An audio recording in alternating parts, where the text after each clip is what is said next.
Hello friends, मैं कमलेश। आप देख रहे हैं study material A to Z. दोस्तों, आज की इस वीडियो में हम आपको बताने की आवश्यकता नहीं है कि आपको क्या बताया जाएगा और आपके सामने सारा मैटर आपके सामने है, क्योंकि इसके रिगार्डिंग आप सभी के इंस्टाग्राम और व्हाट्सएप पर बहुत ज़्यादा कमेंट आ रहे थे कि सर आप जो इसके बारे में थोड़ा बताइएगा।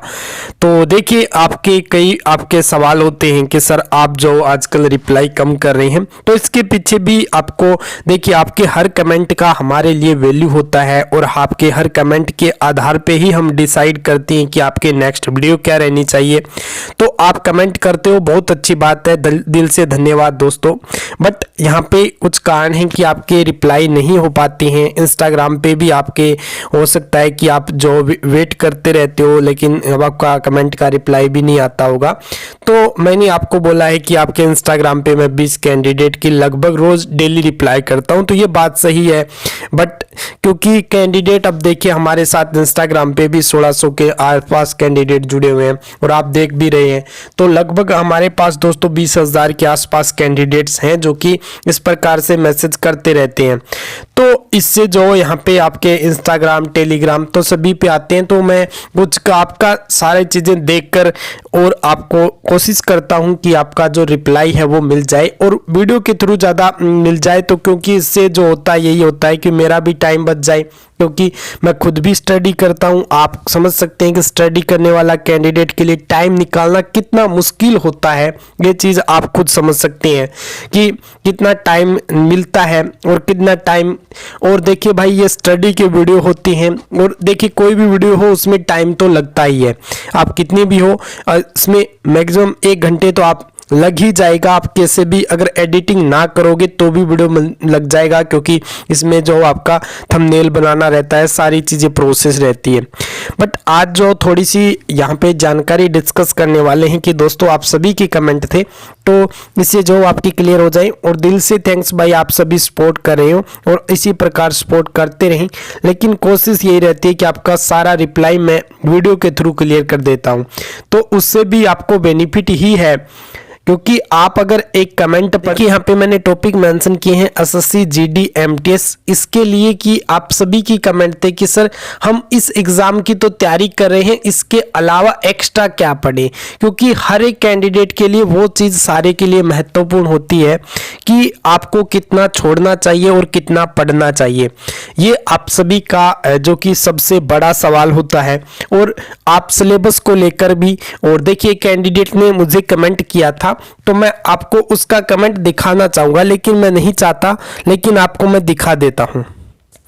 देखिए भाई, यहाँ पे हमें कैंडिडेट ने कमेंट किया कि सर इंपॉर्टेंट टॉपिक बता दीजिए और सिलेबस बता दीजिए, और आपको जितना भी चार्ज बनता है उसका आप देखिए। ये कमेंट था। देखिए, आप खुद समझ सकते हैं कि सिलेबस की कितनी महत्वपूर्ण होती है। बट सिलेबस के रिगार्डिंग हमारी वीडियो ऑलरेडी पड़ी है भाई। आपसे चार्ज लेना होता तो कब के ही चार्ज आपसे, टेस्ट सीरीज से, सभी से हम आपसे मतलब कितना भी इकट्ठा कर सकते थे, लेकिन मेरा भाई ऐसा कोई मोटिव नहीं है। मैं चाहता हूं कि मेरे पास जितना समय आपके लिए निकलना चाहिए वो निकाल लूं, और बस आपसे देखिए, मैं कभी किसी की ऐड वगैरह किसी का नहीं करता। मैं किसी से कोई भी टेस्ट सीरीज, कोई भी प्रचार मैंने आज तक नहीं किया है। तो इस चीज़ को आप समझ सकते हैं, सिर्फ समय की वजह से, और आपको जितनी भी इंफॉर्मेशन होती है वो मैं समय पे आपको दे देता हूँ। तो भाई, अब आपका सवाल है कि जो भी सवाल है उनके रिप्लाई करते हैं, और फिर आपका यहाँ पे देखिए, सबसे पहला है कि सर जीडी और एमटीएस, हाँ बिल्कुल इक्वल है। जीडी और एमटीएस वाले जो कैंडिडेट्स हैं जो आपकी एसएससी की यहाँ पे तैयारी कर रहे हैं, उसमें देखिए जीडी और एमटीएस। अब जो हिंदी वाले हैं वो थोड़ा सा सुन लीजिए। जीडी में हिंदी वाले कैंडिडेट, इंग्लिश की वोकेब तो आपको तैयार करनी पड़ेगी, और आपको इंग्लिश की ज़्यादा ग्रामेटिकल के अंदर जाने की आवश्यकता नहीं है।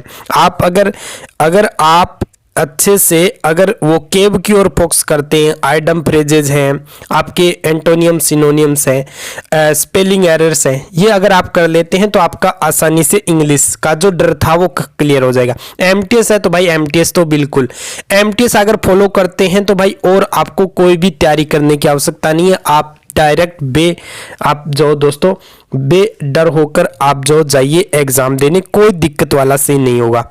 अगला जो आपका सवाल है कि सर रेलवे डी ग्रुप और एनटीपीसी, हाँ इनमें देखिए डी ग्रुप और एनटीपीसी है, इसमें सिर्फ आपको पढ़ना है तो वो पढ़ना है आपको वोकेबलरी इंग्लिश की।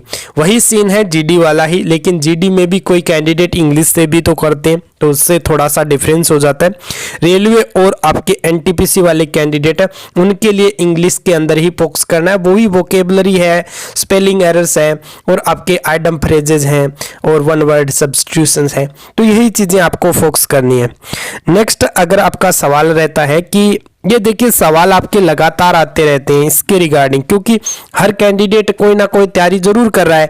आपको पता है कि इंडिया में इतने सारे बेरोजगार लोग हैं, तो उनको पता है कि देखिए हर कोई तैयारी कर रहा है, तो उनसे कोई ना कोई तैयारी कर रहा है तो उनसे कुछ ना कुछ तो बेनिफिट होना चाहिए ना, एक्स्ट्रा क्या पढ़ा जाए।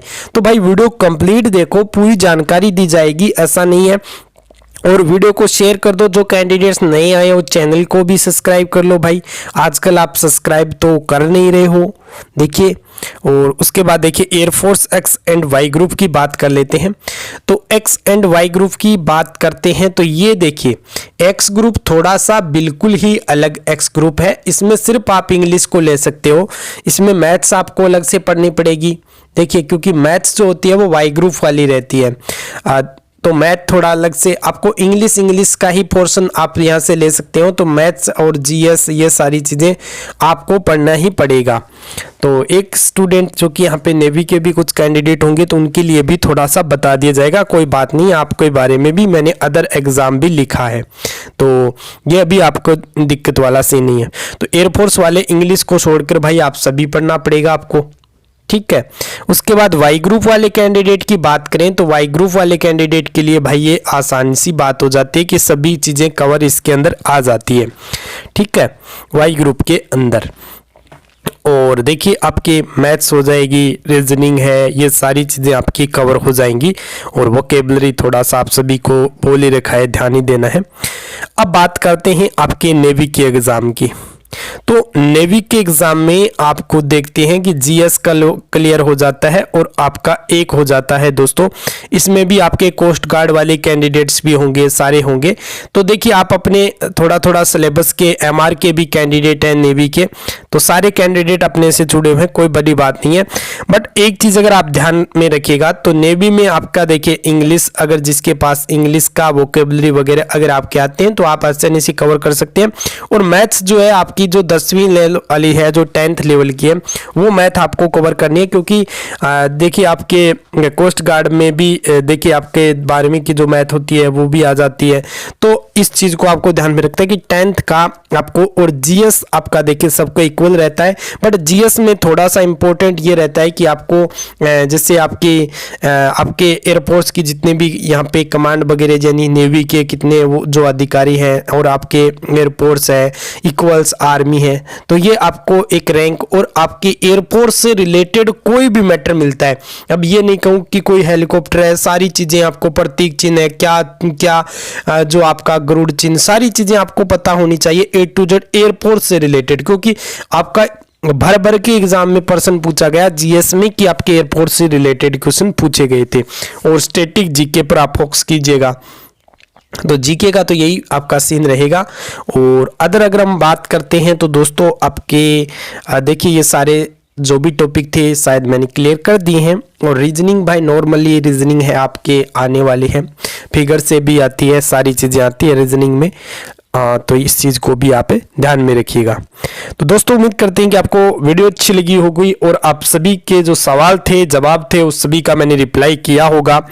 तो थोड़ा सा भाई समय की वजह से आपका रिप्लाई नहीं हो पाता है, तो ऐसा कुछ भी नहीं है, जो आप बोलते हो आपका रिप्लाई नहीं कर पाते हैं तो उस चीज़ को थोड़ा सा समझिए। मिलते हैं नेक्स्ट वीडियो के साथ। जय हिंद।